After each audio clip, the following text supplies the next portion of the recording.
Welcome to the Academy of Natural Sciences, everyone. We're delighted to present this program in partnership with WHYY, highlighting Lights Out Philly and conservation efforts in the region. We'd like to welcome the panelists Keith Russel, Brandon Cuffey, Don Haas, and Jason Weckstein, and moderator Sophia Schmidt for the program.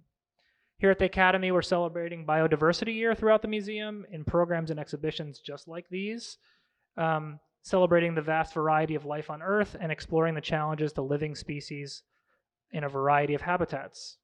The exhibition you're seated in, Conversations with Birds, explores community science connected to birding and the varied ways people in our community appreciate and advocate for bird safety. Tonight, we celebrate and discuss Lights Out Philly, an exemplary campaign to mitigate against biodiversity loss facing birds. To tell us more about the campaign, I'd like to introduce Lee Altadonna. Lee is the current president of the Wyncote Audubon Society, serving Audubon members in major portions of Philadelphia and Montgomery counties in Pennsylvania. Lee retired from the Abington School District after 44 years of service, where he worked as a teacher, principal, director of curriculum, and assistant superintendent. He grew up in Glenside and developed a passion for birds and birding from his early association as a child with the Wyncote Bird Club and Briar Bush Nature Center. Lee continued his pursuit of birds and their conservation through service with many organizations. Lee served 4 terms on the board of the National Audubon Society and 2 terms on the National Audubon Society Action Fund Board. He currently serves on the board of Birdtown, Pennsylvania, and the president of Pennsylvania Audubon Council. Please give Lee a warm welcome.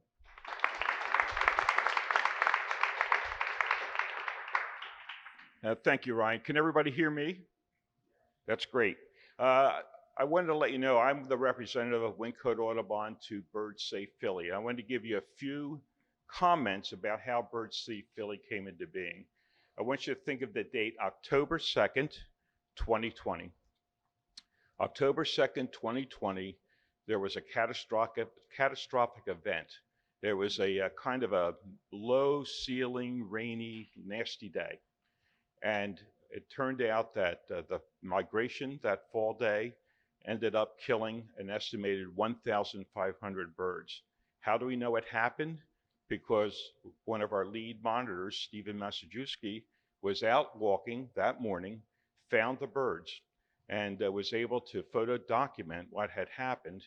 It turns out that he was able to then tell Frank Coomer, a columnist with the Philadelphia Inquirer, who published an article about this catastrophic event. That pivoted us to create Bird Safe Philly. Here's what happened. October 14th, after that event, the leaders of various organizations, the Academy of Natural Sciences, Audubon Mid-Atlantic, the Delaware Valley Ornithological Club, the Valley Forge Audubon Society, and the Wyncote Audubon Society all sent representatives to create Bird Safe Philly. From that, we created a number of committees over a period of weeks and months. And one of the signature committees that really helped pivot from that terrible event on October 2nd was the Academy of Natural Sciences leadership in the Lights Out campaign. So Jane Taylor, vice president for the Academy, gathered together people, some of whom are on this panel, and others that ended up being able to convince the major skyscrapers, the major buildings in the city skyline to turn off their lights during spring and fall migration. From that, Lights Out has continued as our signature event, but we're also pivoting from Lights Out to look at bird collisions with glass, with windows and reflective surfaces, because there's a considerable number of bird casualties year-round. There's an estimate of 1 billion birds dying each year in the United States from collisions with glass. So that's an important part of what we're trying to do. There's other education and outreach we're attempting to do, working with architects and others to try to design and retrofit buildings that will then not be a casualty or a danger to birds and other wildlife. So with that, Bird Safe Philly was born, and you're going to hear a lot more about Lights Out in particular with our panel this evening. Thank you.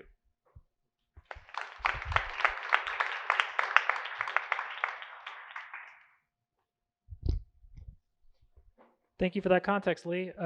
So tonight we're delighted to have the conversation moderated by Sophia Schmidt. Sophia is a reporter with WHYY's Plan Philly, covering environmental justice and climate change in Philadelphia. We will be live recording this conversation, which is an important detail. We're going to hold questions to the very end. I think many of you have been handed cue cards, so we'll be collecting those throughout the event, and Sophia will address them at the conclusion. So without further ado, enjoy Lights Out Philly. Thanks everybody for coming. Is this on? Okay, can you hear me? Great. Yeah, thanks so much for coming. I'm really excited to have this conversation. I was wondering, Keith, if you could just kind of start us off with the basics of what the problem is. So Keith Russel is Program Manager for Urban Conservation for Audubon Mid-Atlantic. You've done a lot of education work, conservation, monitoring, research, and advocacy. So why do so many birds fly through Philly in the spring and fall, and why would they fly into lit up buildings? Is this working? Okay. So living in Philadelphia is, for me, a wonderful thing because we have so many birds. I got interested in birds when I was probably in the first or second grade. I don't know how it happened, but there were birds everywhere in our neighborhood. There are birds in our parks, and I think that we're really blessed as a city to have so much habitat that birds occupy. But we're not just a really birdie city because of the habitat that we have, but also because of where we're located. And Philadelphia is located on what we call the Atlantic Flyway, which is really one of 4 administrative units that people in wildlife management like to identify as places that birds use during migration. So during the spring and the fall, there's a lot of birds migrating north and south along the Atlantic coast. There's the Mississippi Flyway, the Central Flyway, and the Pacific Flyway. In reality, birds are everywhere migrating. They're migrating through every part of every state, but there are certain places where they concentrate, and Philadelphia and southeastern Pennsylvania is one of those places. And we know that because birders are out looking for birds, and birds are being seen by birders in really large numbers in our area. But we also know it because we can do research studies on birds using radar. And radar can detect birds and sort them out from rain, hail, snow, insects, and other types of things that are in the air. And radar has been used to show that the numbers of birds that migrate through our area is really large. Most birds, as probably all of you know, migrate at night. So radar is looking at images at night. And in addition to using weather radar, which sees masses of birds, we also have done research with short-range radar, which can look at individual birds and pick up individual birds that fly by the radar. And back in 2012, Audubon worked with Fordham University and the American Bird Conservancy to do some research on bird migration up in North Philadelphia. And we had a short-range radar unit that was placed there for 2 weeks in late September.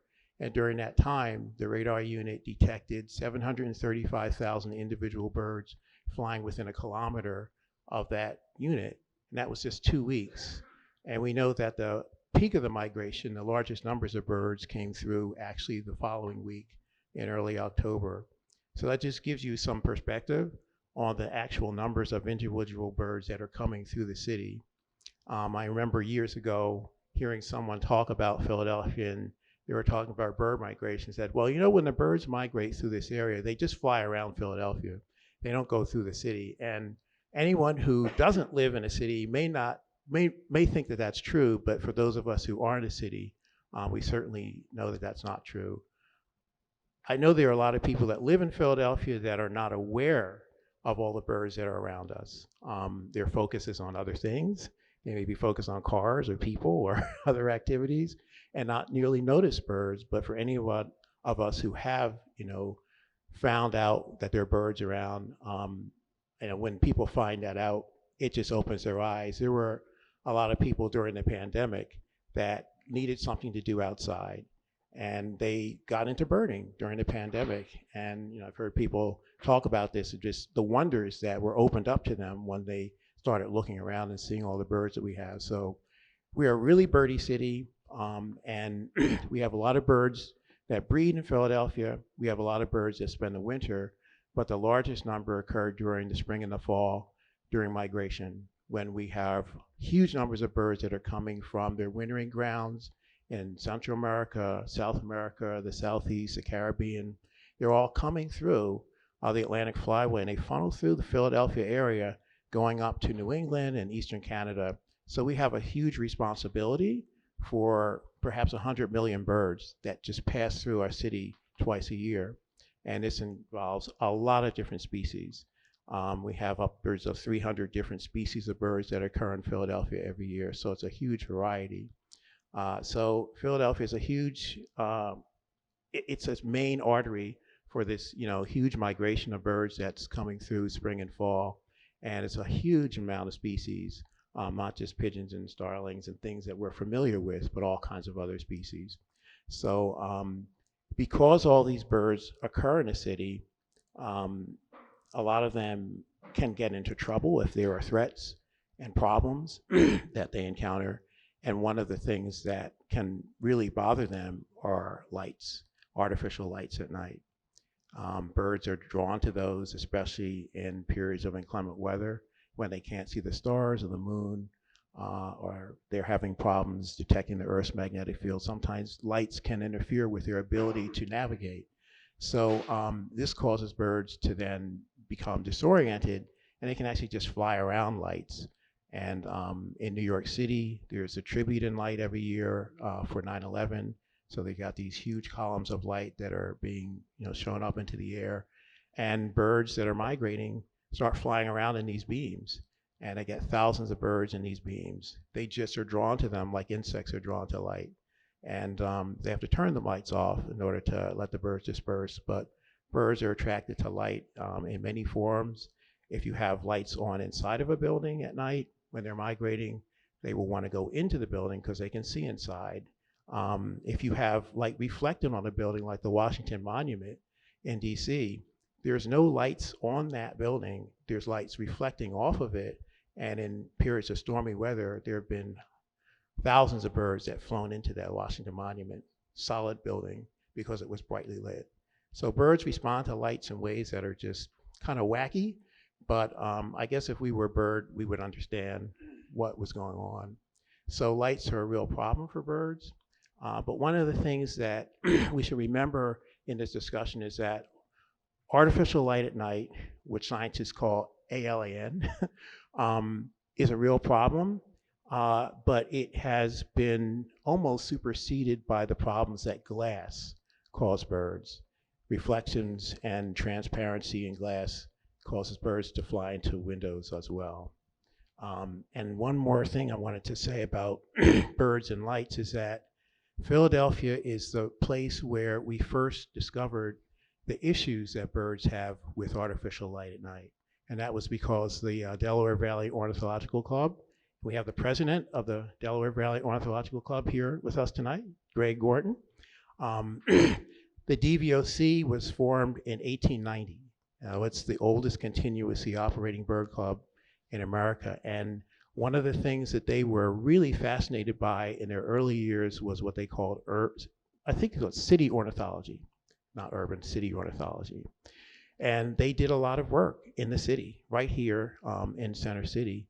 And in the late 1890s, there was a report in the Bulletin, I believe, about a bird that was found dead at City Hall Tower. City Hall was just being built, and the tower had just been lit in July of maybe 1896 or 7. And one of the people working there found a dead rail on the tower, and they were asking questions about it, and reports got into the paper, and then the DVOC found out about this, and then they started working with the staff at City Hall Tower. And over the next decade and a half, they monitored birds that were flying into the tower, and they figured out that they were flying into the tower because of the lights that were on at night. and as well as lights that were around City Hall. And they documented, hundreds and hundreds of birds that died flying into the tower during that time. So our first understanding of the issue that birds have with artificial light at night really happened here in Philadelphia, thanks to the DVOC. And it took many, many years for the rest of the world to sort of catch up and to begin to look at this really seriously. But Philadelphia has a very special role in it. In our understanding of this particular phenomena, it started back then and it still is going right now. Yeah, that was great. Thank you. So, Jason, like those Philadelphians from the 1890s, you also collected birds for science. Jason Weckstein teaches at Drexel's Department of Biodiversity, Earth, and Environmental Science, and is Associate Curator of Ornithology here at the Academy of Natural Sciences. So, Jason, what can you learn from these specimens that are crashing into buildings in Philly? Well, there are lots of things that we can learn from them. In fact, some of the specimens from the events that Keith was just talking about are in the case at the back of the room over there.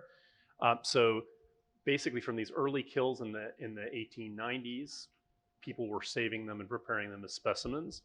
We can use them for research about what happened so we can understand how they died. We can also use those specimens to understand all kinds of other different aspects of the biology of birds. So one example that I think is an interesting one is that colleagues of ours that work at the Field Museum have been doing similar kinds of work, sampling birds around buildings. And there's one single building in Chicago that's killed 40,000 birds since 1970. And the good news is, so that's bad news, right? The good news is that building and studying that building helped us to discover that if we turn lights out and we close shades, it significantly reduces the death of birds. So that's one solution. So that's how we know that's a really important factor. They were able to actually study that statistically with that data. They also have looked at those specimens because they've been, sampled and put into the collection over 40 years. This is a really powerful tool for understanding change over time. And basically, one individual person has measured all those specimens that have come in and prepared them and put them in the collection in that museum. And just like we're doing here, we're putting these things into the collection here at the Academy of Natural Sciences.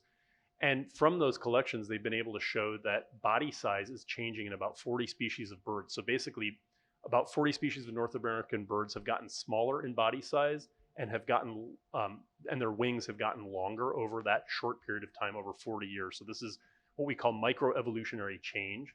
We don't know why it's happening. One hypothesis is that this is climate change. So we can use specimens to answer all kinds of questions that we might not actually anticipate right now when we're collecting them and putting them into the collection. We're also using them to look at things like microplastics and PFAS, but we don't know whether PFAS are forever chemicals, if you've heard of them. We don't know what the results of that work is going to be yet. That's so interesting. So I want to talk about Lights Out Philly a little bit. Dawn, I want to bring you into the conversation. So Dawn Haas manages a complex of high-rise office buildings in Center City, 1, 2, and 3 Logan Square, and is part of the Building Owners and Managers Association of Philadelphia. And so Lee gave us kind of an overview of Lights Out Philly, that it has to do with these, big glassy buildings turning out their lights at night, especially during migration season, like Keith was describing. So Dawn, tell me a little bit about what is the ideal way to operate one of these big glassy buildings in a way that's safe for birds, and what was it like for you having to wrangle all these other building owners and managers to get them to participate in the program? Thank you, Sophia. Bear in mind, build structures of any size present challenges, whether it's a 50-story building or a 3-story row home, right? But I think the situation is exacerbated by the height of the building and the concentrations of the building, especially when they're going through the migration patterns. And most of your building owners or landlords are looking to 2 light sources that we produce: the internal lights that the tenants and the occupants of the building use, whether it's during the day or at night. And the second part is our accent lights, which you'll see a lot of the buildings downtown. The bigger ones have the crown lights. Pico has the display that goes round and around. So part of that isn't necessarily functional light like the inside light is, but it's accent lights to highlight your asset that you own. And so it's with a kind of a prideful look that you put these on to, pump up your chest and show your building off, right? So trying to, when we got involved with Lights Out Philly, it really was highlighting the awareness of the problem to the building owners, right? Most of us are going along because tenants are using the lights for the interior, whether it's the cleaning staff or the tenants themselves, and the accent lights are really what we want to show off. Anytime we have a big sporting event or something, that whether it's a Democratic National Convention or whatever, we'll get a lot of requests from the city or different organizations to light the buildings up green for the Eagles or blue for the DNC, things like that. So it is a hallmark of notoriety for us. But presenting the problem that we were causing, keep in mind, for years before this program started, and people like Stephen were going out every morning at 5:30 to do bird counts on, birds that have impacted buildings. Our janitorial staffs were looking at it simply as a cleanup process. Some days you'd see more birds, some days you'd see none, but it was more of a housekeeping issue than it was, looking at it from a different point of view. Lights Out Philly had afforded us that, hey, let's step back and look at it. What can we do as buildings to help? And we realized while we're not the only contributor, we have a substantial ability to make a change. So as we were discussing, the options, it was kind of an easy sell for us to get on board and reach out to our peers and say, hey, first of all, if you're turning lights off, you're saving money, right? Yeah, really. It's interesting, and it's not as easy as that, because with the energy codes, they make you put in lighting control systems. Lighting control systems have motion detectors that pop the lights on, where they preset timers. So it's not simply a switch anymore. And again, some of the tenants work, especially law firms or financial people, it's not unusual to have them there at midnight. So we have to be conscious of that as the actual usage. But the accent lights, that's an easy one for us. And the time constraints was midnight to 6 a.m. during the migration season. So we have maybe, what, Keith, 4 months, 5 months a year, tops. It's not even completely that we're darkening the skyline from the accent lights and whatever we can garner from interior lights, really paying a concentration to it. So I think highlighting the problem to my peers was the easy part to gain their compliance. Now, some you had to follow up a little bit more on, right? Everybody didn't just jump on board. But I think by and large, people, once made aware of the problem, really wanted to participate. Because keep in mind, most of our buildings have the mindset that we're part of a community, right? It's not just that we're, the carpetbaggers or we're just big businesses just in the city. We are part of a community, and we have to be respectful of that. Whether you're a resident, a bird migrating through, or a business, we all need to work together. Don, do you know how many buildings are participating in Lights Out Philly at this point? Of the larger buildings, and BOMA represents basically, it sounds like a sales pitch, but we basically represent the buildings that define the city skyline. So all the big buildings are BOMA members, and we probably have upwards of 40 of those buildings participating. Cool. So, Brandon, it's not just about the way that a building operates, but it can really help if the building is built right, to make it safe for birds and other urban wildlife. Brandon Cuffey is an architect and a design researcher at the firm Kieran Timberlake here in Philly. So Brandon, what are some examples of engineering solutions that make buildings safe for birds?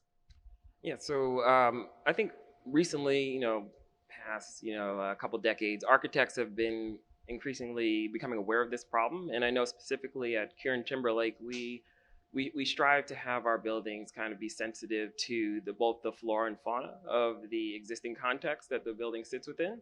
And, many of our projects, they start with a robust research process. And this question of bird strikes and bird strike mitigation is typically one that's very central to it. Learning from a lot of research that's been done by a lot of individuals in the field of ornithology, but also discussing with manufacturers what products are contributing to this, to help this this problem. And so they kind of fall in a few categories. Some are simple product selection decisions that we can make throughout the design process. I think one is the type of glass, and are there any patterns on that glass, i.e. frit, which are just markings, or sometimes ceramic patterns that are put on glass to give it a little bit of contrast so that birds can see it, because apparently birds cannot see transparent glass. In addition to that, also just thinking about the sightedness of our building and where it's at, understanding where the canopy lines are. If we're going to have a green roof, understanding where those are so that the glazing and the glass in the canopy area is treated with some sort of frit. And then if you're not thinking about clear glass, you can also use transparent or translucent glasses or treated glasses such as channel glass, which are a little bit more opaque, not as clear, and they reflect less. So there's the opportunity to see vegetation kind of in the reflection of the building is kind of lowered a little bit. Outside of that, I think another thing that we also think about is perching capability. So the sills of a lot of our buildings, they have a lot of edges, a lot of places where birds might want to roost. And so there are things that we can do to make edges and sills kind of pitched at a certain slope, which discourage that, so that we can reduce the opportunities of inviting birds to kind of come that close to the buildings. And then I think the biggest thing that we can do is just how we design the buildings. The ratio of transparent to opaque surfaces on the building is very important. It also benefits the energy performance of the building. So there's kind of dual savings there as well.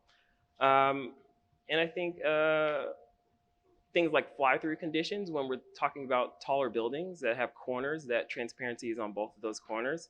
We often look at those and see if we can add opacity on one side or the other so that we don't have birds kind of seeing through that glass and thinking they can kind of fly through it. So those are kind of the big categories. Just thinking about the products that we choose, looking at reducing opportunities for perching, and then there's just some design kind of rules of thumb that we can use as well to reduce the opportunities for strikes. Cool. How common are those features in Philly? Is this really just the most cutting edge buildings, or are a lot of people buying into these designs? I think you see it more on newer buildings.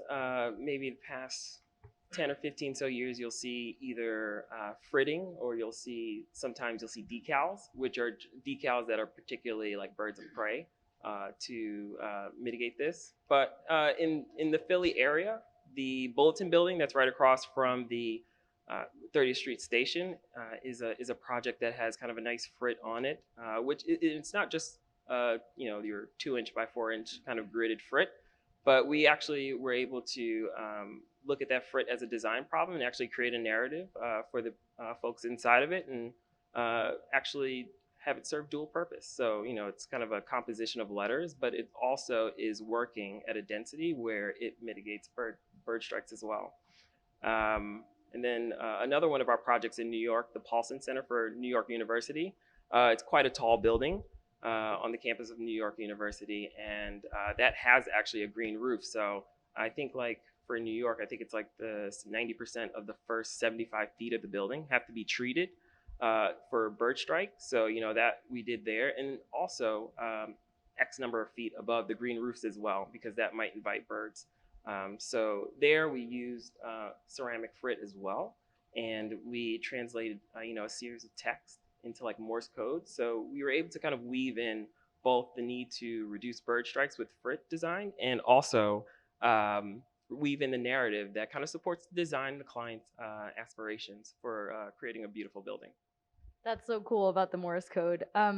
So this question might be for Keith or Jason. what do we know about the effectiveness of these lights out campaigns? And are you gathering any data? Have you seen any kind of like preliminary success of the program here in Philly? So first, I want to just add a little bit to what was just discussed about the building design, and that is to say that the effects of artificial light at night and the effects of glass overlap. So they work synergistically to create a really big problem.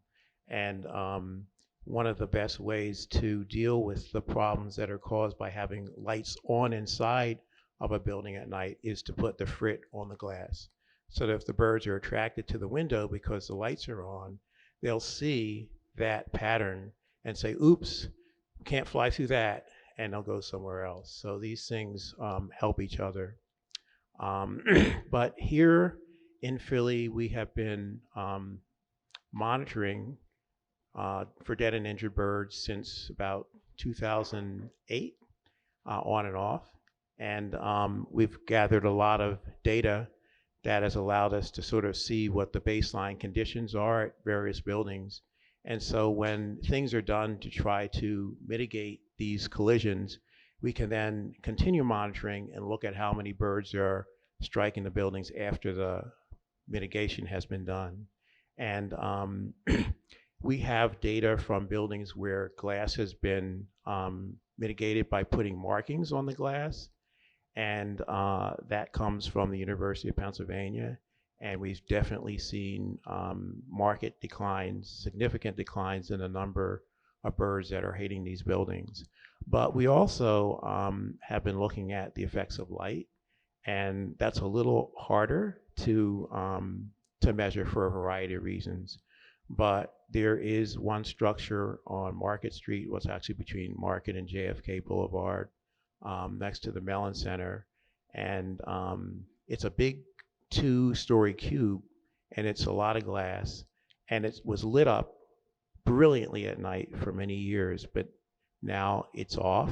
And so we've been looking at the before and after numbers for that building, and just preliminarily, it looks like we've had a 70% decline in the birds there.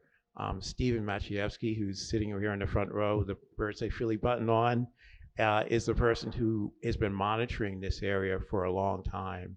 And Steve just told me he found 3 birds there the other day in one day, and he was having a problem with that. But I reminded him, we've got to wait till the rest of the season to see the total number. Sometimes birds still hit that building in the daytime simply because of the glass. So we'd be looking at when those birds were found to get some clue as to whether they hit at night. But I think when we look at what birds are being found there at night, and again, we start monitoring at 5:30 in the morning, that it's really improved. So we think that the Light Shout program is really making a difference, but you have to be very careful not giving people a false sense of, accomplishment.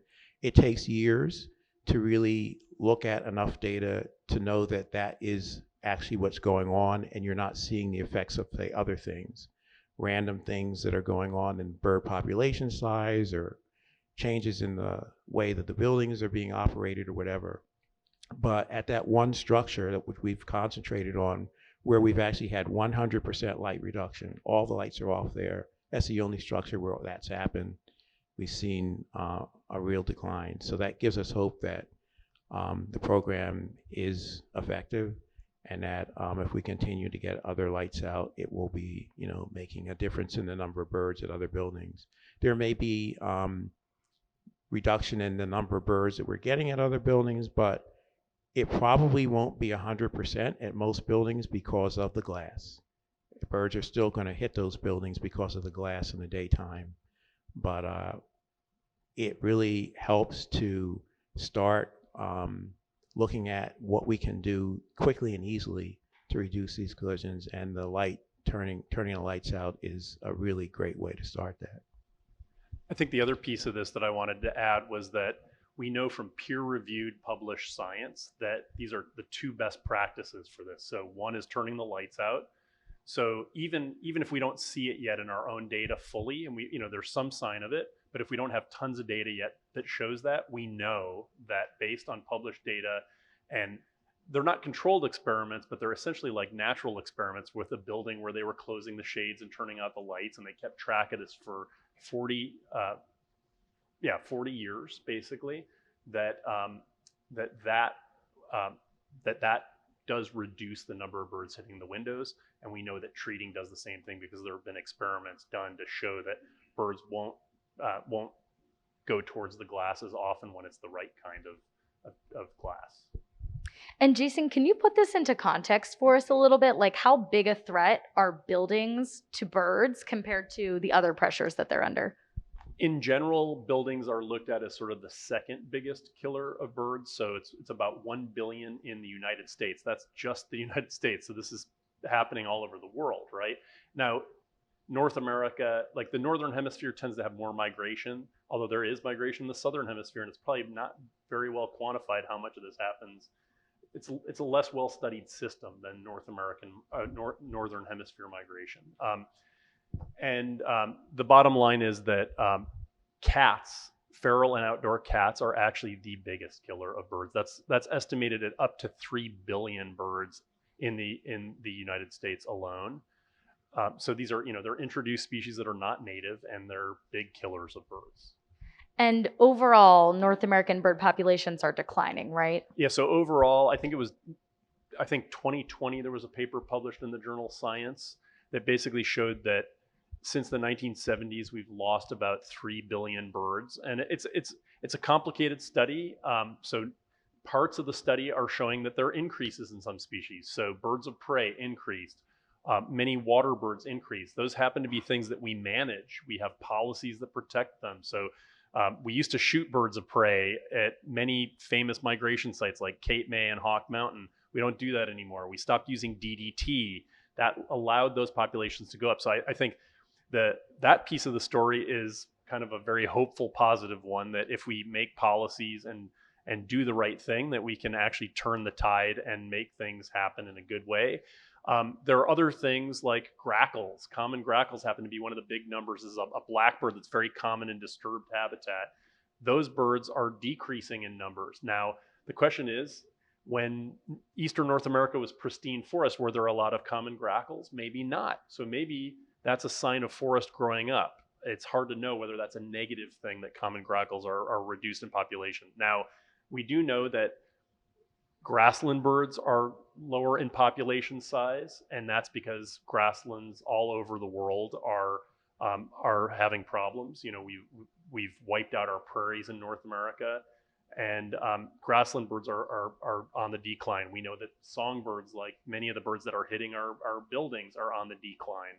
So those are really real serious problems that we know are happening. So now we need to figure out what we need to do to reduce those problems. Yeah. I'm going to start working in some audience questions soon. So if you have any, please write them down on the note cards and pass them around. So a question for the whole group. Thank you. Dawn and Brandon, you both kind of mentioned some of these like co-benefits of turning out lights or using this fritted glass, which is, energy savings, or maybe being able to put like a really cool design on a window, like Morse code or something. Are there any other benefits to taking these actions that are not just preventing birds from hitting buildings? Thank you. Just a comment circling back to the success of lights out, right? In my business, we're data driven, right? You always want to see a correlation. But I think we initially and have continued to stay away from data as the reason for participating. It's intuitive that if you're doing these things to mitigate bird collisions, that's the success, not the numbers. Because this year we could have a higher percentage, next year a lower percentage, because of all the variables that have been mentioned.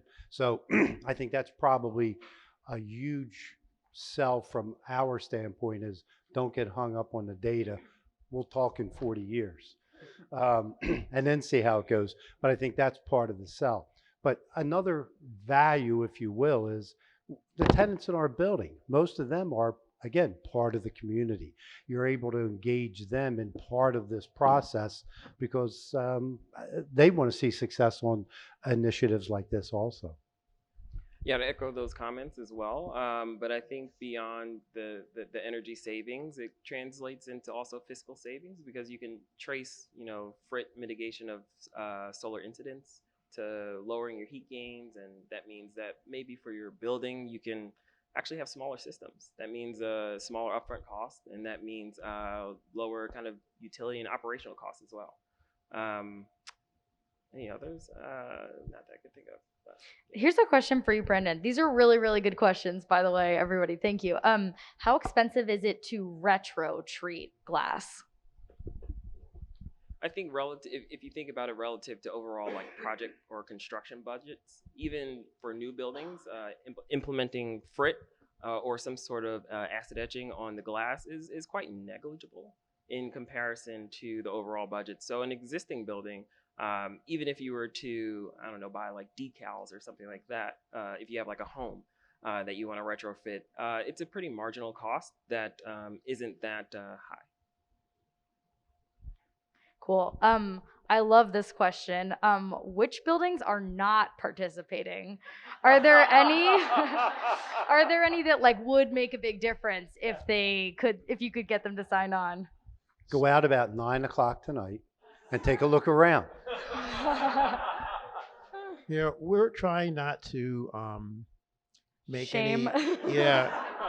make any statements about specific buildings that are not participating. I think again what Don said is the way you find out, you just go around and look. And we have like friends of Lights Out that live downtown that send us photos and are spying on buildings, and so they're being reported on.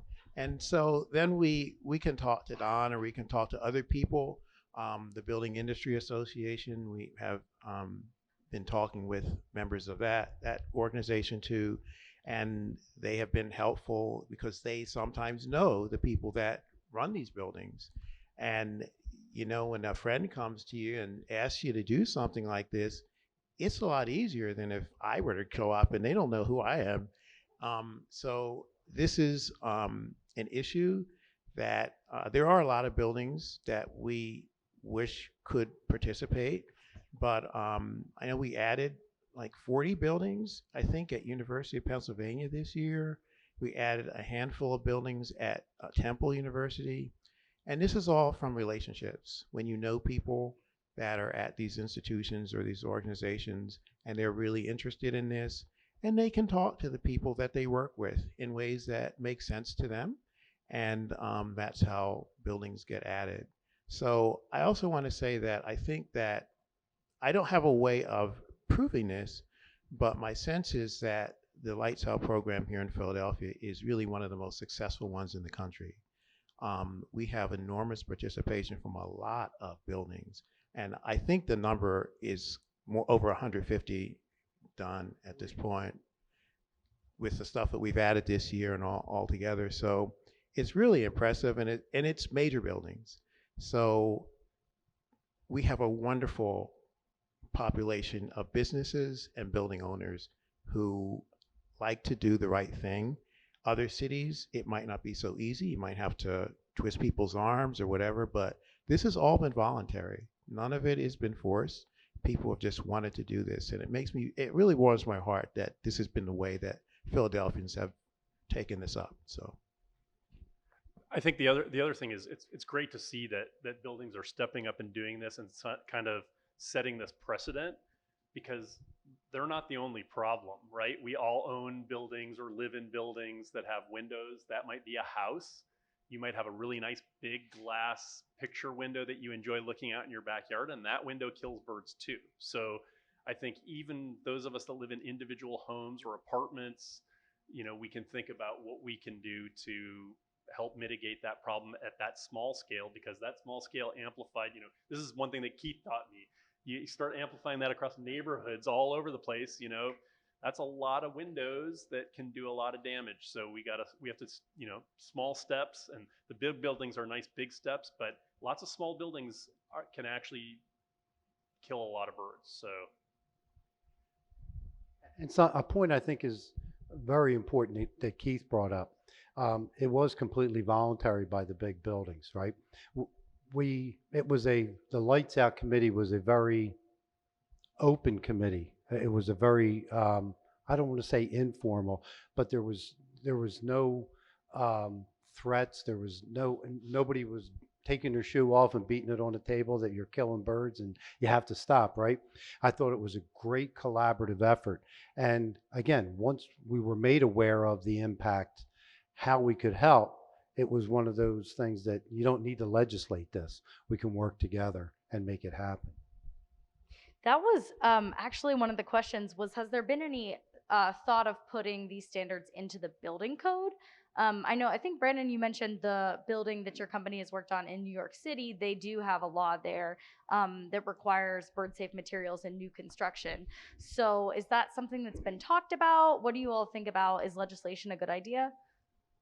So I think that I don't think it's quite made it into the building code yet, but there are a number of locales and cities across North America. There's a number in Canada as well that have municipal regulations, and they're starting to crop up a little bit more and more over time. I think there's a couple of like national kind of best practices as well that folks can follow, but I think most of the time it just depends on the locale that you're building in. Whether you have requirements that you have to meet for bird strike or not, or as a designer, do you want to take on that challenge? I just wanted to add that as time goes by, there are more and more people that are aware of this problem and they're doing things voluntarily. I was on a call this afternoon that the Art Commission, the Philadelphia Art Commission was having. It was a hearing. And they were reviewing proposals for about 12 projects, all kinds of projects, building projects. And they were in various states of, approval process. And one of the projects was a rec center, and the people were asking for conceptual approval. Usually you have to get conceptual approval, then another approval, then final approval. Well, they came with all their ducks lined up. And they had all kinds of things thought about, including bird-safe glass. And they had gone to the American Bird Conservancy's website, and they had looked at all the threat factors that exist for all the different types of glass products, and they picked out one with a threat factor of 11.5, which is great. Anything under 25 is excellent. So they got final approval. They really had done their homework. But I was just amazed that they didn't have to be told, because there were two other projects I was testifying about that had to be told. And so that's really a change that's going on. And ultimately, legislation can make a difference. But if you can do it without legislation, if we could just get information in the hands of builders and clients, I think that Philadelphians, for the most part, would be interested and what they could do to improve, the condition of our world and keep our bird populations from disappearing. So I think that's what we at Audubon are trying to do, and Bird Safe Philly is trying to do, is to try to get information in front of people like the Art Commission, but also in front of builders so that they understand the issues. A lot of them just don't, and that's why they don't do anything about it.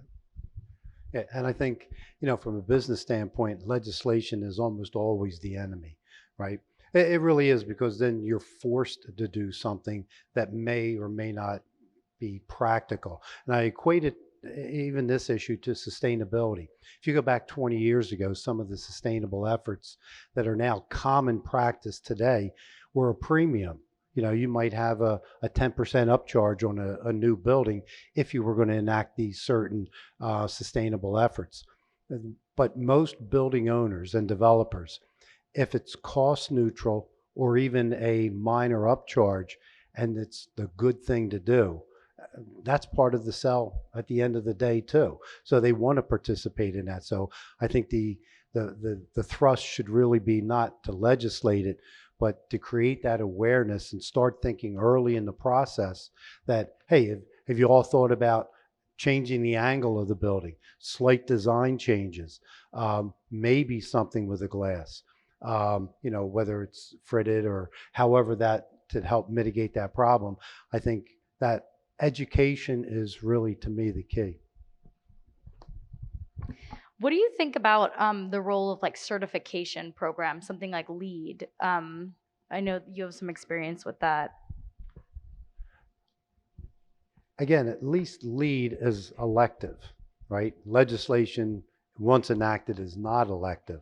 So if I wanted to pursue a LEED designation and for the building, and it included something with bird safety, I'm free to elect to do that or not do that. So I think that's a great middle ground, if you will, to help bridge that gap between forcing someone to do it and encouraging them to do it.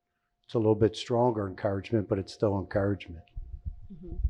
And I think in addition to LEED, LEED has an innovation and design credit for bird mitigation. I think that some of the locales, like, specifically like a San Francisco or a New York or a Toronto, the local regulations there are, I would say, almost as aggressive or a little bit more aggressive than the actual innovation credit. And I think also it presents a great opportunity because many times FRIT is not desired because it kind of impairs your visual field. And so it kind of generates the idea of new products such as like UV coated glass, which kind of maintains almost 100% of your visual field, but the UV coating is not visible to humans, it's visible to birds. So that's kind of a way that you begin to kind of integrate both design aspirations, but also the challenge of trying to solve this problem. Just wanted to say one final thing is that we've been looking at legislation being passed in Canada, here in the United States, many different cities, for a couple decades now. And what we've seen is that wherever legislation has been passed, even now in Canada, there's been pushback. Canada's law, which has been around for a long time, or at least Ontario, it's been pushed back against just in the last year. And there's all this, bad feeling. People are not wanting to, abide with these regulations. So that's what we've learned, is that legislation is passed, and a lot of times there are loopholes to it. People find them, and it becomes not very effective.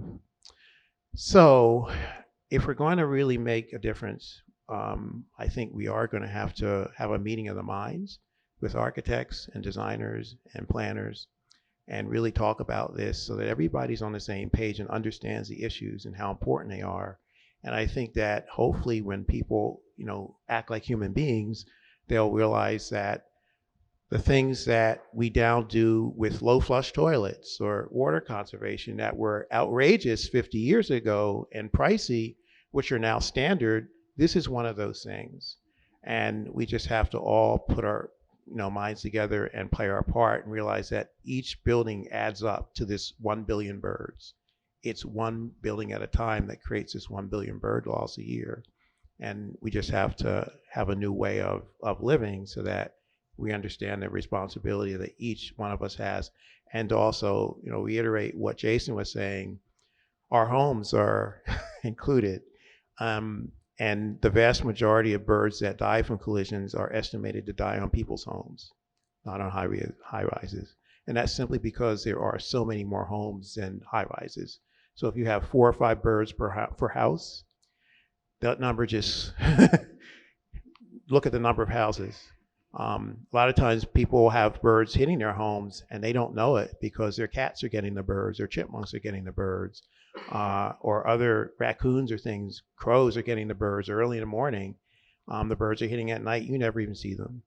They're gone because these scavengers get them. We've done monitoring at night in some areas where we have seen cats prowling every night looking for these birds. So we have a responsibility as individuals to look at our own homes, and fortunately there are things we can do. We can turn the lights off, obviously, put blinds up or curtains to make sure that birds aren't seeing into the house at night and trying to fly into it. And we can put dots or other products on our windows to keep birds from flying into it. It's a paradigm change, and it's culturally hard for us to shift to doing different types of things than we may have grown up doing, but it's really going to be the only way our bird population survive. I mean, the things that are happening to birds are pretty dramatic. I've been interested in birds since I was a little kid, and I can tell you stories of the things that I used to see, decades ago. You don't see anything like that in Philadelphia anymore. We still have a lot of birds, but the numbers that we used to have were just staggering, and they're just not there anymore. One more question on this idea of getting building managers to do things voluntarily. Someone asked a great question about, is there funding available to make these retrofits to the buildings? Does anyone know if there's any kind of incentives to help people do the right thing? I'm saying presently there's none that I'm aware of, but it really depends upon the retrofit. Lights out, turning the lights out, I should say, is an energy conservation measure. And PICO has great rebates now for all of us, but they'll discount light bulbs, but for lighting controls, energy savings, PICO has been a very good partner. We all pay into it, but it's Act 129, right? But it's something that we now, with the awareness, can say, hey, maybe this is the tipping point where I try to retrofit this or I do that to try to mitigate the bird strikes by doing energy conservation. But there's nothing for glass etching or not that I'm aware of. Mm-hmm. Yeah, I'm not aware of anything either that you can apply to get, like on your taxes, some sort of bird collision credit. That would be great, but we have to all ruminate on that, and maybe one of us will be in a position to make that happen when we become a senator or something. But there are colleges that have green funds and other sources of money, and their students and staff can apply for that, and that's how a lot of work has been done at colleges. Sustainability departments at colleges often have money, and they're able to fund this. But for major corporations and people who operate big buildings, I don't know of anywhere that they can go to apply for aid for this particular issue. So, but for homes, it's really not that expensive to get products to put on your windows or to just turn the lights out. So Keith, you were mentioning that things look very different now than they did when you were a kid. Do you all have an estimate of the number of birds that are killed through building crashes in Philly each year? No, that would be premature. We don't have enough data yet, but we do have data about specific species. For example, the ovenbird is a warbler that migrates through our area, and here in Philly and most cities, ovenbirds are among the most common fatalities for bird collisions. And I think there's probably a couple thousand ovenbirds that die just in the downtown area every year. That's a lot of birds. That's an estimate based on having monitored at a bunch of places in the downtown area. I don't want to give a number because that could stick in people's minds, but certainly in other cities, the numbers are in the hundreds of thousands annually, and Philadelphia is a major city, so we could be in that zone as well. Yeah, you mentioned some of the specific, species, and someone had an interesting question. I don't really know much about these species. Why don't starlings and English sparrows crash into windows? Have they learned how to avoid them? Well, yeah, they do, but they don't do it in the numbers you might expect given their commonness. So a lot of them that do hit windows may be young birds that haven't learned everything that they need to learn about living in the city yet. But I think generally, and this is just my feeling, that these birds that live around buildings all the time, they have come to understand what glass is. In the same way that, your pet dog or cat will sit in front of a window and they know what the window is. Or say you have a pet bird, a pet parrot, and it's sitting in front of your window and there's a cat outside looking at it, and it's just looking at the cat like, you can't get me, because it knows what glass is. They know what glass is if they have a chance to learn. So that's the issue. They just don't have a chance to learn. I think the other piece too is those two species are not really nocturnally migrating birds. And this is, obviously birds that are not nocturnal migrants can still hit glass, but a lot of the birds that we're getting in the city are nocturnal migrants. And there was actually work done looking at various characteristics to try and understand, like, what are the characteristics of the things that are the most common nocturnal migrants that are hitting buildings. And it turns out it's nocturnal migrants that make flight calls that tend to be like, so for example, vireos are one of the common nocturnal migrants that are out there, but they're not that terribly common as building kills. They aren't ones that you commonly hear making nocturnal flight calls. If you go outside on a nice clear night, you can actually hear these nocturnal migrants calling overhead. Like just a couple nights ago, I was just out in the parking lot near my place listening, and I could hear thrushes flying overhead calling. And the next day I was, on my way into the museum, and at 3 Logan in the little park there were a whole bunch of ovenbirds on the ground, and there was wood thrush. These were alive. They're feeding on the ground. But I think this was probably a day when Stephen got a bunch of birds, one of the bigger movement days in the city. So you can hear them out there, and those are the ones that seem to be the ones that are hitting buildings. And there are birds that are nocturnal migrants that are common that there are other birds that we rarely get as window collisions. Orioles. There's some other species too that most of the flycatchers. There's a warbler, the yellow-rumped warbler. It's the most common migratory warbler in our region. We get a couple every year, but very, very, very few compared to their commonness. So they're just not as susceptible. There may be other things besides the tendency to call at night. We just don't know. But these are things we don't fully understand. So in addition to the local birds, city birds that we don't find so much, there are other migratory birds that also we don't find very much. But then there's things like the yellow-breasted chat, which is a really scarce bird, and they seem to show up all the time. So they're very susceptible. What about pigeons? It seems that the pigeon population has gone down in Philly. Could this be window strikes? Could it be an increase in raptors? I have no idea. Someone asked, this is a great question. Quick follow-up on that. Kind of a funny one. One of my buildings, this is 20 years ago, we had a nesting pair of peregrine falcons, and the pigeon population was nil. So that was very helpful. Anecdotal. Is Lights Out Philly part of a larger American Lights Out network? Yeah, there are Lights Out programs in over 40 cities in the United States alone. So there are a number of them. But I think ours is still one of the best.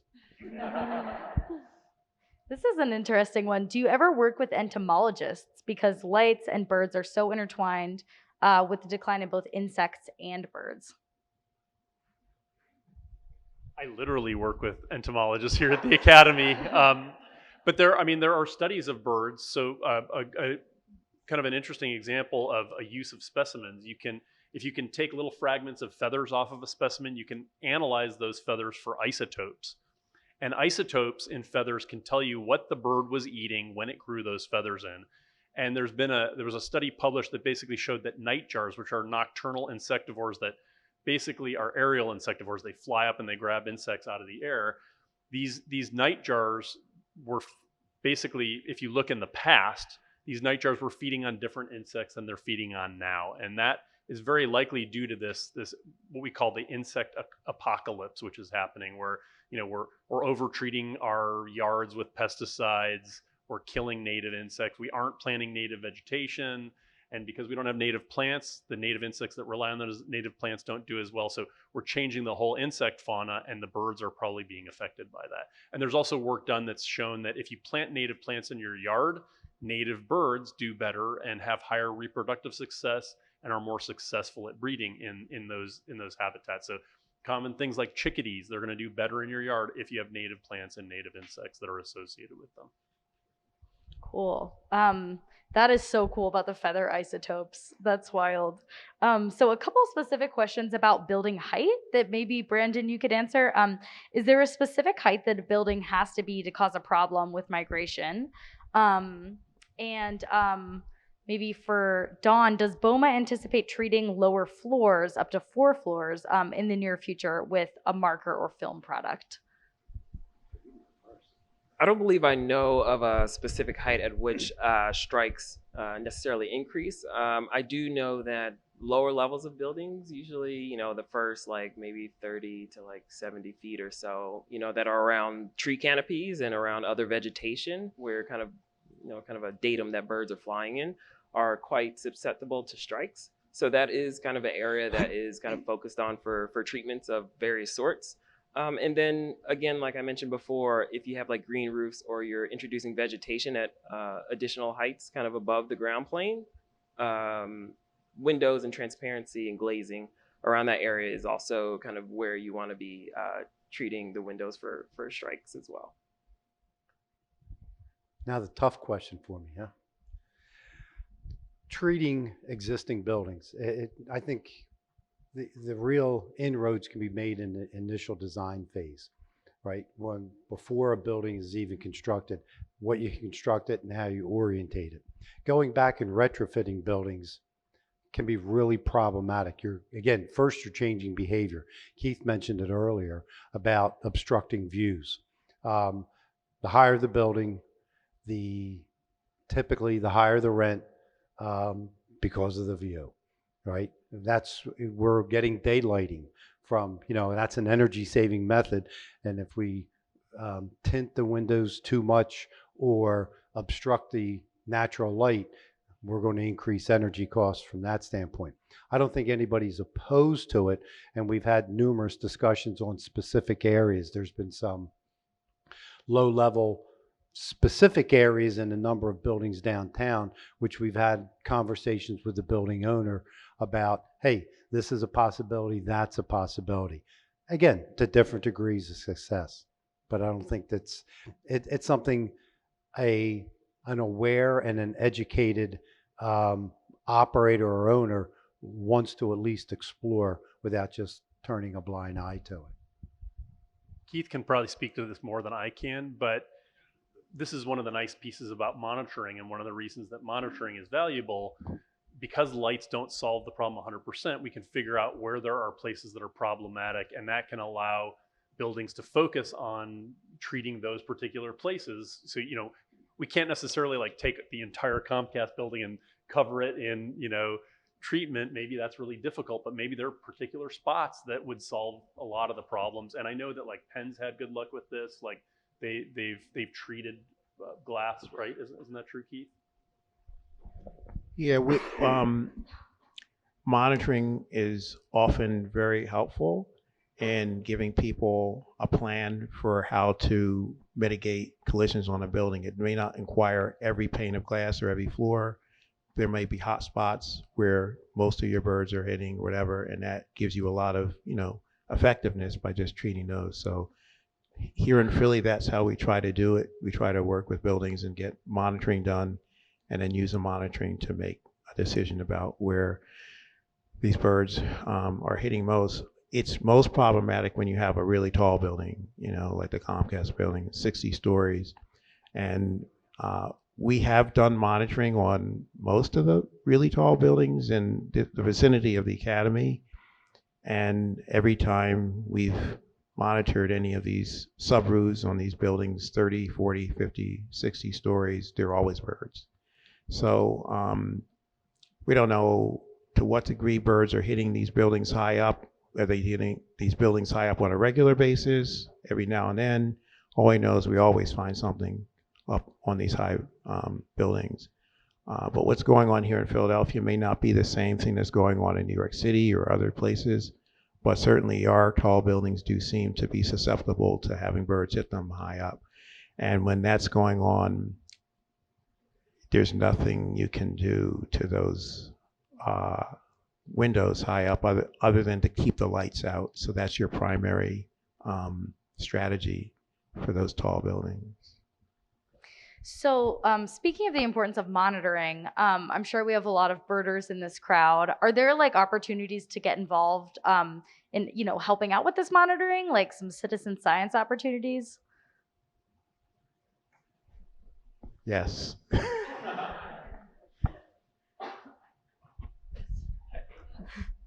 They're both sort of formal and informal monitoring. Just to sort of throw this out there, you can get on the iNaturalist. There's an iNaturalist project. If you find a dead bird, log it in the iNaturalist. You can bring it into the academy. We have a freezer at the 19th Street entrance, the Bird Safe Philly freezer. Basically put that bird in a Ziploc bag with the data, the date, the location, your name. It will go in the museum collection. Your name will be in the museum collection forever. That bird your name will outlive all of us. And that specimen could be used for who knows what kind of interesting science. So the specimens are valuable. And the other piece is it helps us to figure out, if you get it into that iNaturalist project, you're basically geolocating where that thing was found, and it's going to help us sort of figure out where there are places around the city. So it's a great way for the community to contribute to this in a non-formal way that I think could be important. And if you want to do other things like be part of our, intensive monitoring crew, or do other things to help Bird Safe Philly, I think you can go to the Bird Safe Philly website and send us a note, and we can contact you about that. And just a comment on the bird monitoring. I know Steven's here, and I see him every morning. And I can't tell you the impact that's made on the buildings. Steven probably knows people, building staff members in every building that he walks by and interacts with. And I think that in itself is raising awareness. Steven will have people call him and say, hey, I just found one here because a bird impacted a building after Steven had already passed. So I think developing that rapport is another great community outreach. And the bird monitors that's a great awareness for us as building owners. Another question about collections. This one's for Jason. What effect will collecting birds from strikes have, or might, what effect might collecting birds from strikes have on collections given the disproportionate representation of some species from the strikes? We don't really care about having disproportionate collections. We, in a way, the reality is the rate at which museums collect specimens is actually a lot lower now than it was in the past, which is a little bit sad. And in a way, it means that we can't track change over time in those things as well. So actually, these birds that we're gathering, because we have good sample sizes over many years, we will actually be able to use them to track change over time. So in a way, this is kind of a gold mine for science that we're not just sweeping these into the garbage bin and throwing them out. We're actually going to make good scientific use out of them for who knows what, right? Like we might discover that what they're eating is changing over time. People have already discovered that their body size is changing over time. There are lots of pieces of that puzzle that we can understand by continually putting these things into collections. So it's why we aren't worried about, don't we already have enough oven birds, which is the most, probably the most common thing or one of the most common birds that's hitting the windows. That actually is why we want to, continue to archive those specimens, especially since they're already dead, right? We should make good use of them. We almost have the responsibility to do that. Mm-hmm. We have a couple minutes left, so if anyone has any last questions, we can take them. So you've mentioned the importance of just education and awareness a couple times. And Dawn, it sounds like from hearing you talk that a lot of that is sort of like one-on-one, interpersonal, building these relationships with building owners and managers or with monitors and stuff like that. Does the Lights Out Philly program have any kind of formal education component that's maybe not just for building owners and managers, but for the community at large? Well, I think the Lights Out Philly has been very helpful with crafting the message for us that we send out. We'll make phone calls and cajole cooperation, but we also have literature that gets sent out that is very helpful from Lights Out, and it's constant reinforcement. There's a sign-up website for buildings to do that. You know, the effects of why you want to participate in Lights Out. So we're getting that kind of support, which is really invaluable to us. The design part, not so much, and that's not really within the built environments bailiwick, if you will. That's more on the initial design side. I think, you know, in terms of, I don't know if you'd call this formal or informal, but the website, the Bird Safe Philly website, is a great one-stop shop. You know, I had a neighbor texted me and said, hey, I have all these birds hitting this back window in my house. And I said, go to this website. It's going to give you the information on the kind of treatment that you want to use for your windows, and you can find out what your options are. And you know, so I think it's a great way to, you know, to sort of publicize the ways that individually we can mitigate some of these problems. The author of this question may need to help me out with the handwriting. Are there any new innovations, on the horizon, for bird protection, or do you have any of your own ideas of things that might work? I think one of the latest and greatest developments, again, is the UV coated glass, which has essentially invisible patterns on it that are kind of spaced at the necessary dimensions that birds need for them not to strike the glass.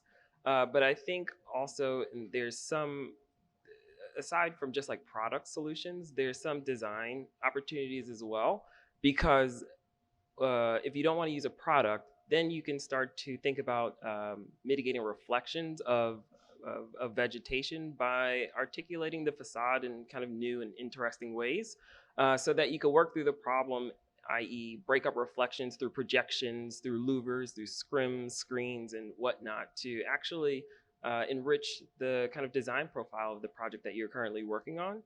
So from a design perspective, that's a direction often that is interesting to engage, because it kind of pushes you to not solve the problem with the product, but through design intent. But I think one of the more popular things nowadays, because you preserve your entire view, is the UV coated glass. Cool. Can you describe what are some of those things, the scrims and the louvers? So a scrim or a screen is just, you could, like a metal mesh of sort that may sit outboard of the facade.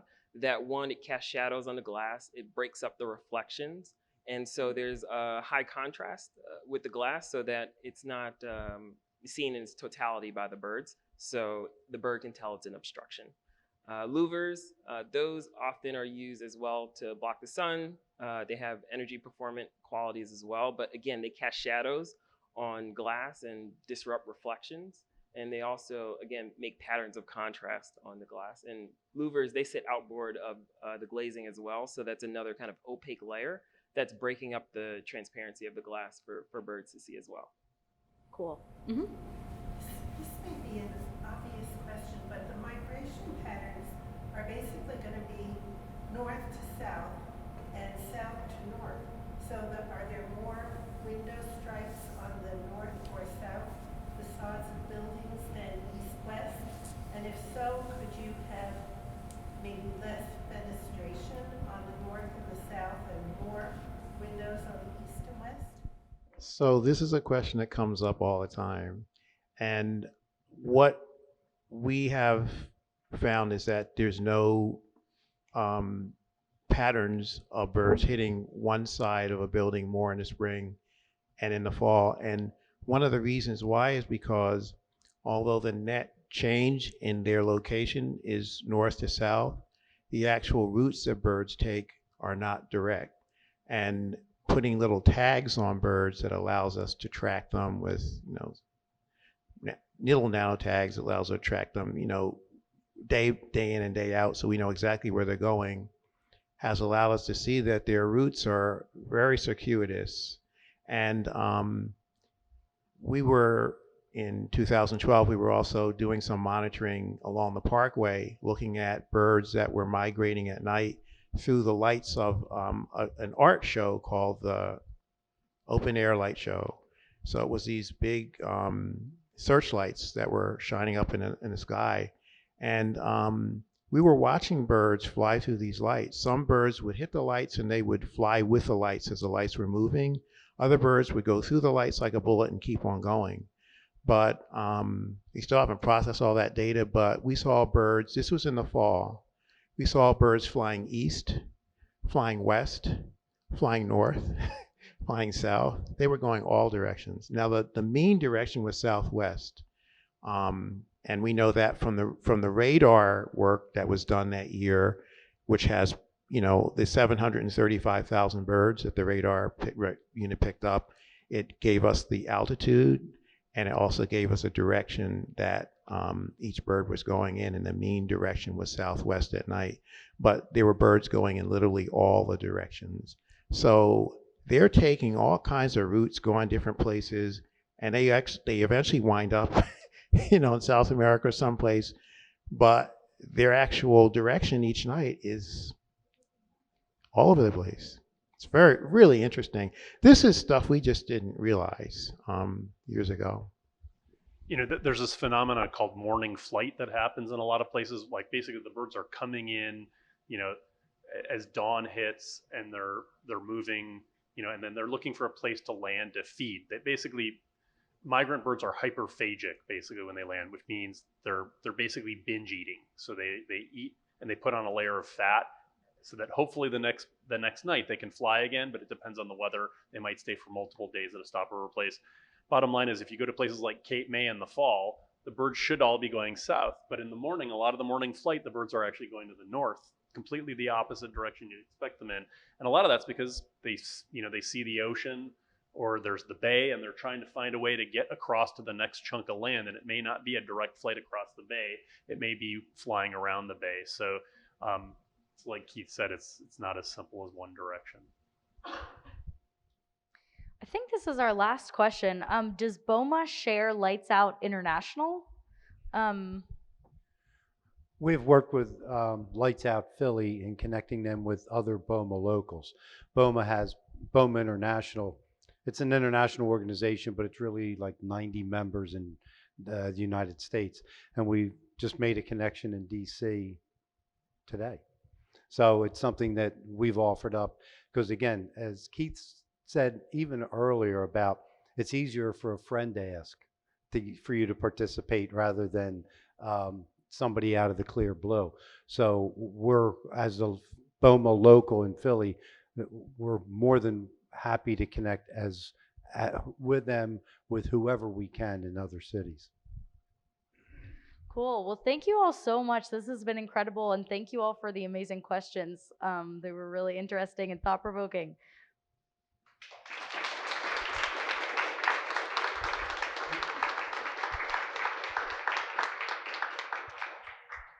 Big thank you to our panelists. We really appreciate the thoughtful conversation. Everybody, if you'd like to spend some time exploring the gallery, it's very relevant to the work you just heard about.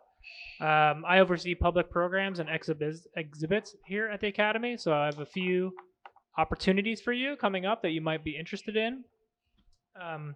We have an exhibition opening on the 20th called Illuminating Birds that traces the history of avian illustration and examines it in the contemporary form.